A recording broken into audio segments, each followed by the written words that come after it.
সুপ্রিয় দর্শক মণ্ডলী, আপনাদের সম্মুখে আবার একটি নতুন ভিডিও নিয়ে আসলাম। আমি বিশ্বম্বর মণ্ডল। সকল ফেসবুক বন্ধুদের জানাই আন্তরিক শুভেচ্ছা অভিনন্দন। দক্ষিণ বাংলার অর্থাৎ বাংলাদেশের শেষ প্রান্তে শাকবাড়িয়া নদীর বেলাভূমিতে দাঁড়িয়ে প্রাকৃতিক নান্দনিক দৃশ্য বর্ণনা করতে আপনাদের সম্মুখে এখন হাজির হয়েছি। আপনারা সামনেই দেখতে পাচ্ছেন শত শত কার্গো প্লাস বাংলাদেশ যুদ্ধের সময় যে 11টি সেক্টর ছিল, সেই 11টি সেক্টরের ভিতরে 11 নম্বর সেক্টর হিসেবে আমরা যেটিকে জানি নৌ পরিবহন ঘাট, শুধু আংটিহারা নৌ পুলিশ ফাঁড়ি।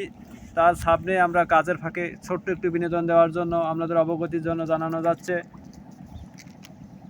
এখানে আসলে আপনারা দেখতে পাবেন সুন্দরবনের নান্দনিক প্রাকৃতিক দৃশ্য, সাথে সাথে নতুন অভিজ্ঞতা আপনারা সঞ্চয় করতে পারবেন। সামনে আছে ফরেস্টার ক্যাম্প, এ সাইডে নৌঘাটি। এখানে কাশফুলের সমারোহ, প্রচুর পরিমাণে কাশফুল ফোটে এইখানে, যে দৃশ্যটি অত্যন্ত শরতের শিউলি ফোটা ফুলের মতো দেখা যায়। এইখানে সকালে আসলে যে কাশফুলের নান্দনিক ফোটা দৃশ্য আপনারা উপভোগ করতে পারবেন। সর্বোপরি সেই ভাটি অঞ্চলের গান মনে পড়ে যায়, ও নদীরে তোর একটি কথা শোধাই শুধু তোর কানে।